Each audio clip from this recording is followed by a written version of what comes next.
Hi, everyone, and welcome back to MIT 6S191. Today, we're going to be talking about one of my favorite topics in this course, and that's how we can give machines a sense of vision. Now, vision, I think, is one of the most important senses that humans possess. Sighted people rely on vision every single day, from things like navigation, manipulation, how you can pick up objects, how you can recognize objects, recognize complex human emotion and behaviors. And I think it's very safe to say that vision is a huge part of human life. Today, we're going to be learning about how deep learning can build powerful computer vision systems capable of solving extraordinary complex tasks that maybe just 15 years ago would have not even been possible to be solved. Now, one example of how vision is transforming or how deep learning is transforming computer vision is facial recognition. So on the top left, you can see an icon of the human eye, which visually represents vision coming into a deep neural network in the form of images or pixels or video. And on the output on the bottom, you can see a depiction of a human face, or detecting human face, but this could also be recognizing different human faces, or even emotions on the face, recognizing key facial features, etc. Now, deep learning has transformed this field specifically because it means that the creator of this AI does not need to tailor that algorithm specifically towards facial detection, but instead they can provide lots and lots of data to this algorithm and swap out this end piece. Instead of facial detection, they can swap it out for many other detection types or recognition types, and the neural network can try and learn to solve that task. So for example, we can replace that facial detection task with the detection of disease region in the retina of the eye. And similar techniques could also be applied throughout healthcare, medicine, and towards the detection and classification of many different types of diseases in biology and so on. Now, another common example is in the context of self-driving cars, where we take an image as input and try to learn an autonomous control system for that car. This is all entirely end-to-end. So we have vision and pixels coming in as input, and the actuation of the car coming in as output. Now, this is radically different than the vast majority of autonomous car companies and how they operate. So if you look at companies like Waymo and Tesla, this end-to-end approach is radically different. We'll talk more about this later on, but this is actually just one of the autonomous vehicles that we built here as part of my lab at CSAIL, so that's why I'm bringing it up. So now that we've gotten a sense of, at a very high level, some of the computer vision tasks that we as humans solve every single day, and that we can also train machines to solve, the next natural question, I think, to ask is, how can computers see? And specifically, how does a computer process an image or a video? How do they process pixels coming from those images? Well, to a computer, images are just numbers. And suppose we have this picture here of Abraham Lincoln. It's made up of pixels. Now, each of these pixels, since it's a grayscale image, can be represented by a single number. And now we can represent our image as a two-dimensional matrix of numbers, one for each pixel in that image.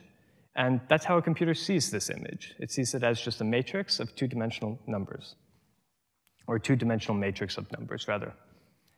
Now, if we have an RGB image, a color image instead of a grayscale image, we can simply represent that as three of these two-dimensional images concatenated or stacked on top of each other, one for the red channel, one for the green channel, one for the blue channel, and that's RGB. Now we have a way to represent images to computers, and we can think about what types of computer vision tasks this will allow us to solve, and what we can perform given this foundation. Well, two common types of machine learning that we actually saw in lecture 1 and 2 yesterday are those of classification and those of regression. In regression, we have our output take a continuous value. In classification, we have our output take a continuous label. So let's first start with classification, and specifically the problem of image classification. We want to predict a single label for each image. Now, for example, we have a bunch of US presidents here, and we want to build a classification pipeline to determine which president is in this image that we're looking at, outputting the probability that this image is each of those US presidents. In order to correctly classify this image, our pipeline needs to be able to tell what is unique about a picture of Lincoln versus what is unique about a picture of Washington versus a picture of Obama. It needs to understand those unique differences in each of those images, or each of those classifications, or each of those features. Now, another way to think about this, and this image classification pipeline at a high level, is in terms of features that are characteristics of a particular class. Classification is done by detecting these types of features in that class. If you detect enough of these features specific to that class, then you can probably say with pretty high confidence that you're looking at that class. Now, one way to solve this problem is to leverage knowledge about your field, some domain knowledge, and say, let's suppose we're dealing with human faces. We can use our knowledge about human faces to say that if we want to detect human faces, we can first detect noses, eyes, ears, mouths, and then once we have a detection pipeline for those, we can start to detect those features and then determine if we're looking at a human face or not. Now, there's a big problem with that approach, and that's that preliminary detection pipeline. How do we detect those noses, ears, mouths? And like this hierarchy is kind of our bottleneck in that sense. And remember that these images are just three-dimensional arrays of numbers. Well, actually, they're just three-dimensional arrays of brightness values, and that images can hold tons of variation. So there's variations such as occlusions that we have to deal with, variations in illumination, and even intra-class variation. And when we're building our classification pipeline, we need to be invariant to all of these variations and be sensitive to inter-class variation. So sensitive to the variations between classes, but invariant to the variations within a single class. Now, even though our pipeline could use the features that we, as humans, defined, the manual extraction of those features is where this really breaks down. Now, due to the incredible variability in image data specifically, the detection of these features is super difficult in practice, and manually extracting these features can be extremely brittle. So how can we do better than this? That's really the question that we want to tackle today. One way is that we want to extract both these visual features and detect their presence in the image simultaneously and in a hierarchical fashion. And for that, we can use neural networks like we saw in class number 1 and 2. And our approach here is going to be to learn the visual features directly from data and to learn a hierarchy of these features so that we can reconstruct a representation of what makes up our final class label. So I think now that we have that foundation of how images work, we can actually move on to asking ourselves how we can learn those visual features specifically with a certain type of operation in neural networks. And neural networks will allow us to directly learn those features from visual data if we construct them cleverly and correctly. In lecture 1, we learned about fully connected or dense neural networks, where you can have multiple hidden layers, and each hidden layer is densely connected to its previous layer. And densely connected here, let me just remind you, is that every input is connected to every output in that layer. So let's say that we want to use these densely connected networks in image classification. What that would mean is that we're going to take our two-dimensional image, right? It's a two-dimensional spatial structure. We're going to collapse it down into a one-dimensional vector, and then we can feed that through our dense network. So now every pixel in that one-dimensional vector will feed into the next layer. And you can already imagine that, or you should already appreciate that all of our two-dimensional structure in that image is completely gone already. Because we've collapsed that two-dimensional image into one dimension, we've lost all of that very useful spatial structure in our image, and all of that domain knowledge that we could have used a priori. And additionally, we're going to have a ton of parameters in this network. Because it's densely connected, we're connecting every single pixel in our input to every single neuron in our hidden layer. So this is not really feasible in practice. And instead, we need to ask how we can build some spatial structure into neural networks so we can be a little more clever in our learning process and allow us to tackle this specific type of inputs in a more reasonable and well-behaved way. Also, with dealing with some prior knowledge that we have, specifically that spatial structure is super important in image data. And to do this, let's first represent our two-dimensional image as an array of pixel values, just like they normally were to start with. One way that we can keep and maintain that spatial structure is by connecting patches of the input to a single neuron in the hidden layer. So instead of connecting every input pixel from our input layer in our input image to a single neuron in the hidden layer, like with dense neural networks, we're going to connect just a single patch, a very small patch. And notice here that only a region of that input layer or that input image is influencing this single neuron at the hidden layer. To define connections across the entire input, we can apply the same principle of connecting patches in the input layer in single neurons in the subsequent layer. We do this by simply sliding that patch window across the input image, and in this case, we're sliding it by 2 units each time. In this way, we take into account and we maintain all of that spatial structure, that spatial information inherent to our image input. But we also remember that the final task that we really want to do here, that I told you we wanted to do, was to learn visual features. And we can do this very simply by weighting those connections in the patches. So each of the patches, instead of just connecting them uniformly to our hidden layer, we're going to weight each of those pixels and apply a similar technique like we saw in Lab 1. Instead of, we can basically just have a weighted summation of all of those pixels in that patch, and that feeds into the next hidden unit in our hidden layer to detect a particular feature. Now, in practice, this operation is simply called convolution, which gives way to the name convolutional neural network, which we'll get to later on. We'll think about this at a high level first, and suppose that we have a 4x4 filter, which means that we have 16 different weights, 4x4. We are going to apply the same filter of 4x4 patches across the entire input image, and we'll use the result of that operation to define the state of the neurons in the next hidden layer. We basically shift this patch across the image. We shift it, for example, in units of 2 pixels each time to grab the next patch. We repeat the convolution operation, and that's how we can start to think about extracting features in our input.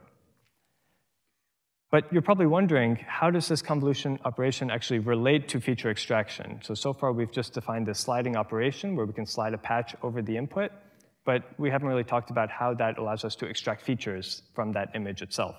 So let's make this concrete by walking through an example first. Suppose we want to classify x's from a set of black and white images. So here, black is represented by -1, white is represented by the pixel 1. Now, to classify x's, clearly we're not going to be able to just compare these 2 matrices, because there's too much variation between these classes. We want to be able to be invariant to certain types of deformation to the images, scale, shift, rotation. We want to be able to handle all of that, so we can't just compare these 2 like as they are right now. So instead, what we're going to do is we want to model our model to compare these images of x's piece by piece, or patch by patch. And the important patches, or the important pieces that it's looking for, are the features. Now, if our model can find rough feature matches across these 2 images, then we can say with pretty high confidence that they're probably coming from the same image. If they share a lot of the same visual features, then they're probably representing the same object. Now, each feature is like a mini image. Each of these patches is like a mini image. It's also a 2-dimensional array of numbers. And we'll use these filters, let me call them now, to pick up on the features common to x. In the case of x's, filters representing diagonal lines and crosses are probably the most important things to look for. And you can see those on the top row here. So we can probably capture these features in terms of the arms and the main body of that x. So the arms, the legs, and the body will capture all of those features that we show here. And note that the smaller matrices are the filters of weights. So these are the actual values of the weights that correspond to that patch as we slide it across the image. Now, all that's left to do here is really just define that convolution operation and tell you when you slide that patch over the image, what is the actual operation that takes that patch on top of that image and then produces that next output at the hidden neuron layer. So convolution preserves that spatial structure between pixels by learning the image features in these small squares or these small patches of the input data. To do this, the entire equation, or the entire computation, is as follows. We first place that patch on top of our input image of the same size. So here we're placing this patch on the top left, on this part of the image in green on the X there. And we perform an element-wise multiplication. So for every pixel on our image where the patch overlaps with, we element-wise multiply every pixel in the filter. The result, you can see on the right, is just a matrix of all ones, because there's perfect overlap between our filter, in this case, and our image at the patch location. The only thing left to do here is sum up all of those numbers, and when you sum them up, you get 9. And that's the output at the next layer. Now, let's go through one more example, a little bit more slowly, of how we did this. And you might be able to appreciate what this convolution operation is intuitively telling us now. That's mathematically how it's done, but now let's see intuitively what this is showing us. Suppose we want to compute the convolution now of this 5x5 image in green with this 3x3 filter, or this 3x3 patch. To do this, we need to cover that entire image by sliding the filter over that image and performing that element-wise multiplication and adding the output for each patch. And this is what that looks like. So first, we'll start off by placing that yellow filter on the top left corner. We're going to element-wise multiply and add all of the outputs, and we're going to get 4. And we're going to place that 4 in our first entry of our output matrix. This is called the feature map. Now we can continue this and slide that 3x3 filter over the image, element-wise multiply, add up all the numbers, and place the next result in the next row, in the next column, which is 3. And we can just keep repeating this operation over and over. And that's it. The feature map on the right reflects where in the image there is activation by this particular filter. So let's take a look at this filter really quickly. You can see in this filter is an X, or a cross. It has ones on both diagonals. And in the image, you can see that it's being activated also along this main diagonal on the 4, where the 4 is being maximally activated. So this is showing that there is maximum overlap with this filter on this image along this central diagonal. Now, let's take a quick example of how different types of filters, changing the weights in your filter, can impact different feature maps or different outputs. So simply by changing the weights in your filter, you can change what your filter is looking for, or what it's going to be activating. So take, for example, this image of this woman, Lena, on the left. That's the original image on the left. If you slide different filters over this image, you can get different output feature maps. So for example, you can sharpen this image by having a filter shown on the second column. You can detect edges in this image by having the third column, by using the third column's filter. And you can even detect stronger edges by having the fourth column. And these are ways that changing those weights in your filter can really impact the features that you detect. So now I hope you can appreciate how convolution allows us to capitalize on spatial structure and use sets of weights to extract these local features within images. And very easily, we can detect different features by simply changing our weights and using different filters, okay? Now, these concepts of preserving spatial information and spatial structure while also doing local feature extraction using the convolution operation are at the core of neural networks, and we use those for computer vision tasks. So now that we've gotten convolutions under our belt, we can start to think about how we can utilize this to build full convolutional neural networks for solving computer vision tasks. And these networks are very appropriately named convolutional neural networks because the backbone of them is the convolution operation. And we'll take a look first at a CNN, or convolutional neural network, architecture designed for image classification tasks. And we'll see how the convolution operation can actually feed into those spatial sampling operations so that we can build this full thing end to end. So first, let's consider the very simple CNN for image classification. Now here the goal is to learn features directly from data and to use these learned feature maps for classification of these images. There are three main parts to a CNN that I want to talk about now. First part is the convolutions, which we've talked about before. These are for extracting the features in your image, or in your previous layer, in a more generic saying. The second step is applying your nonlinearity. And again, like we saw in lecture 1 and 2, nonlinearities allow us to deal with nonlinear data and introduce complexity into our learning pipeline so that we can solve these more complex tasks. And finally, the third step, which is what I was talking about before, is this pooling operation, which allows you to downsample your spatial resolution of your image and deal with multiple scales of that image, or multiple scales of your features within that image. And finally, the last point I want to make here is that the computation of class scores, let's suppose if we're dealing with image classification, can be outputted using maybe a dense layer at the end after your convolutional layers. So you can output a dense layer which represents those probabilities of representing each class, and that can be your final output in this case. And now we'll go through each of these operations and break these ideas down a little bit further, just so we can see the basic architecture of a CNN and how you can implement one as well. Okay, so going through this step by step, those 3 steps, the first step is that convolution operation. And as before, this is the same story that we've been going through.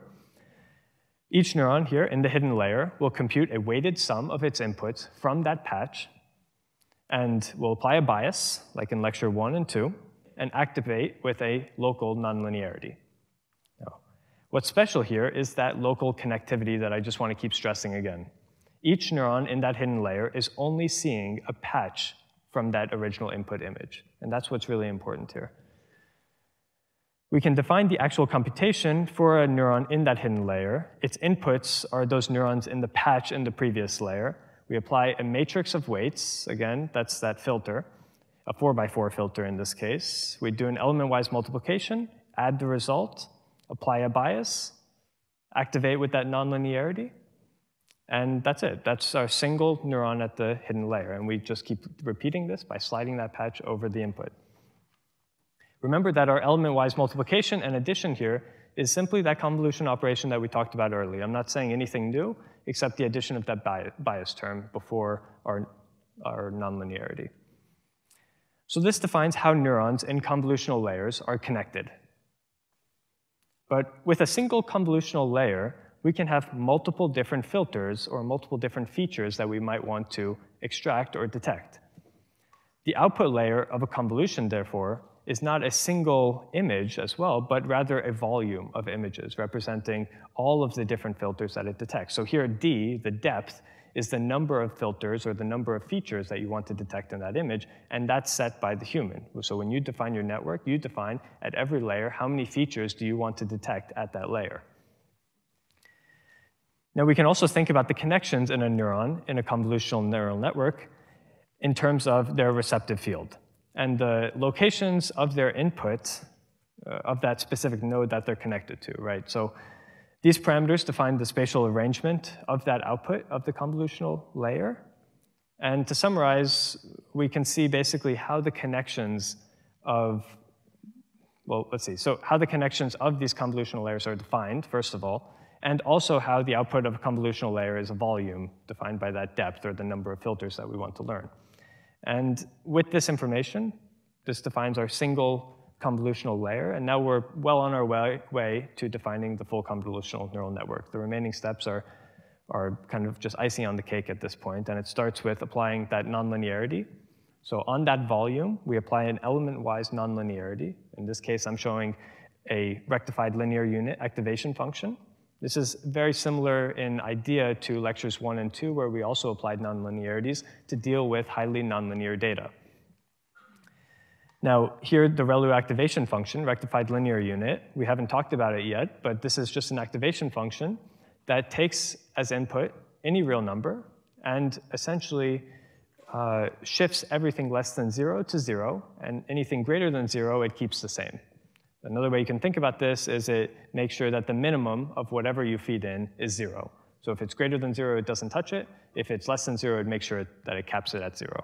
Now, the next key idea, let's say, of convolutional neural networks is pooling. And that's how we can deal with different spatial resolutions and become spatially, or like invariant to spatial size in our image.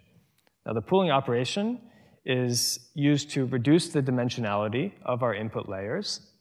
And this can be done on any layer after the convolutional layer. So you can apply on your input image a convolutional layer, apply a nonlinearity, and then downsample using a pooling layer to get a different spatial resolution before applying your next convolutional layer. And repeat this process for many layers in a deep neural network. Now, a common technique here for pooling is called max pooling.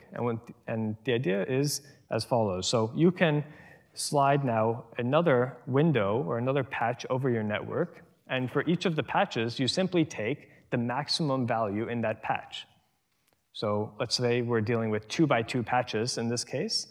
The red patch you can see on the top right, we just simply take the maximum value in that red patch, which is 6. And the output is on the right-hand side here. So that 6 is the maximum from this patch, this 2 by 2 patch. And we repeat this over the entire image. This makes us, or this allows us to shrink the spatial dimensions of our image while still maintaining all of that spatial structure. So actually, this is a great point because I encourage all of you to think about what are some other ways that you could perform a pooling operation. How else could you downsample these images? Max pooling is one way, so you could always take the maximum of these 2 by 2 patches, but there are a lot of other really clever ways as well. So it's interesting to think about some ways that we can also, in other ways, potentially perform this downsampling operation. Now, the key idea here of these convolutional neural networks and how we're now, with all of this knowledge, we're kind of ready to put this together and perform these end-to-end networks. So we have the 3 main steps that I talked to you about before: convolution, local nonlinearities, and pooling operations. And with CNNs, we can layer these operations to learn a hierarchy of features. And a hierarchy of features that we want to detect if they're present in the image data or not. So, a CNN built for image classification. I'm showing the first part of that CNN here on the left. We can break it down roughly into 2 parts. So the first part I'm showing here is the part of feature learning. So that's where we want to extract those features and learn the features from our image data. This is simply applying that same idea that I showed you before. We're going to stack convolution and nonlinearities with pooling operations and repeat this throughout the depth of our network. The next step for our convolutional neural network is to take those extracted or learned features and to classify our image, right? So the ultimate goal here is not to extract features. We want to extract features, but then use them to make some classification or make some decision based on our image. So we can feed these outputted features into a fully connected or dense layer, and that dense layer can output a probability distribution over the image membership in different categories or classes. And we do this using a function called softmax, which you actually already got some experience with in Lab 1, whose outputs represents this categorical distribution. So now let's put this all together into coding our first end-to-end convolutional neural network from scratch. We'll start by defining our feature extraction head, which starts with a convolutional layer. Here I'm showing with 32 filters. So 32 is coming from this number right here. That's the number of filters that we want to extract inside of this first convolutional layer. We downsample the spatial information using a max pooling operation like I discussed earlier. And next we feed this into the next set of convolutional layers in our network. So now, instead of 32 features, we're going to be extracting even more features. So now we're extracting 64 features. Then, finally, we can flatten all of the spatial information and the spatial features that we've learned into a vector and learn our final probability distribution over class membership. And that allows us to actually classify this image into one of these different classes that we've defined. So far, we've talked only about using CNNs for image classification tasks. In reality, this architecture extends to many, many different types of tasks and many, many different types of applications as well. When we're considering CNNs for classification, we saw that it has 2 main parts. First being the feature learning part, shown here, and then a classification part on the second part of the pipeline. What makes a convolutional neural network so powerful is that you can take this feature extraction part of the pipeline And at the output, you can attach whatever kind of output that you want to it. So you can just treat this convolutional feature extractor simply as that, a feature extractor, and then plug in whatever other type of neural network you want at its output. So you can do detection by changing the output head. You can do semantic segmentation, which is where you want to detect semantic classes for every pixel in your image.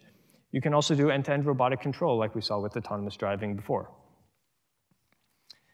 So what's an example of this? We've seen a significant impact in computer vision in medicine and healthcare over the last couple of years. Just a couple weeks ago, actually, there was this paper that came out where deep learning models have been applied to the analysis of a whole host of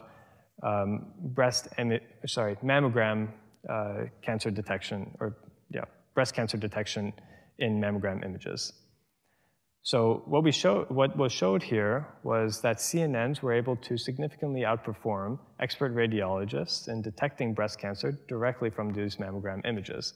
That's done by feeding these images through a convolutional feature extractor, outputting those features, those learned features, to dense layers, and then performing classification based on those dense layers.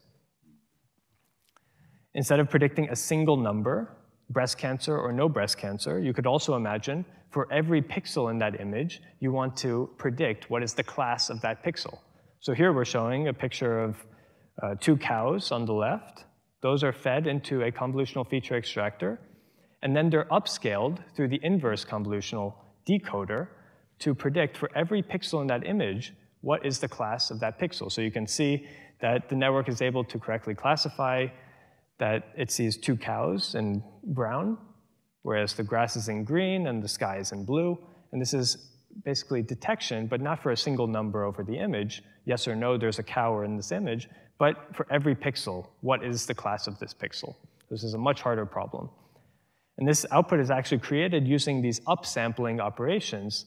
So this is no longer a dense neural network here, but we have kind of inverse, or what are called transposed convolutions, which scale back up our image data and allow us to predict these images as outputs and not just single numbers or single probability distributions. And of course, this idea can be, you can imagine, very easily applied to many other applications in healthcare as well, especially for segmenting various types of cancers, such as, here we're showing brain tumors on the top, as well as parts of the blood that are infected with malaria on the bottom. So let's see one final example before ending this lecture. And here we're showing again and going back to the example of self-driving cars. And the idea, again, is pretty similar.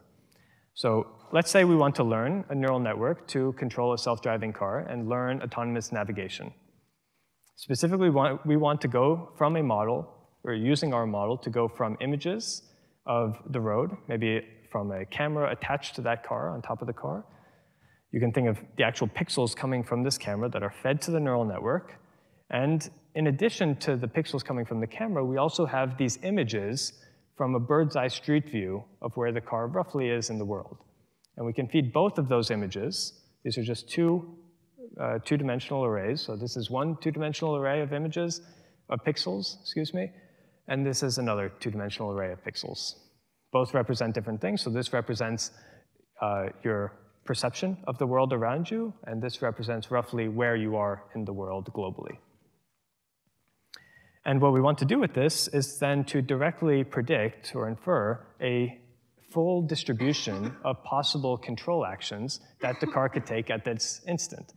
So if it doesn't have any goal destination in mind, it could say that it could take any of these 3 directions and steer in those directions. And that's what we want to predict with this network. One way to do this is that you can actually train your neural network to take as input these camera images coming from the car, pass them each through these convolutional encoders or feature extractors, and then now that you've learned features for each of those images, you can concatenate all of them together. So now you have a global set of features across all of your sensor data, and then learn your control outputs from those on the right-hand side. Now, again, this is done entirely end-to-end, right? So we never told the car what a lane marker was, what a road was, or how to even turn right or left, or what's an intersection. So we never told it any of that information. But it's able to learn all of this and extract those features from scratch just by watching a lot of human driving data and learn how to drive on its own. So here's an example of how a human can actually enter the car, input a desired destination, which you can see on the top right. The red line indicates where we want the car to go in the map. So think of this as like a Google map. So you plug into Google Maps where you want to go, and the end-to-end CNN, the convolutional neural network, will output the control commands given what it sees on the road to actually actuate that vehicle towards that destination. Note here that the vehicle is able to successfully navigate through those intersections, even though it's never been driving in this area before. It's never seen these roads before. And we never even told it what an intersection was. It learned all of this from data using convolutional neural networks. Now, the impact of CNNs has been very, very wide-reaching beyond these examples that I've given to you today. And it has touched so many different fields of computer vision, ranging across robotics, medicine, and many, many other fields. I'd like to conclude by taking a look at what we've covered in today's lecture. We first considered the origins of computer vision and how images are represented as brightness values to a computer, and how these convolution operations work in practice. Right, so then we discussed the basic architecture and how we could build up from convolution operations to build convolutional layers, and then pass that to convolutional neural networks. And finally, we talked about the extensions and applications of convolutional neural networks and how we can visualize a little bit of the behavior and actually actuate some of the real world with convolutional neural networks, either by predicting some parts of medicine or some parts of medical scans, or even actuating robots to interact with humans in the real world. And that's it for the CNN lecture on computer vision. Next up, we'll hear from Ava at Deep Generative Modeling, and thank you.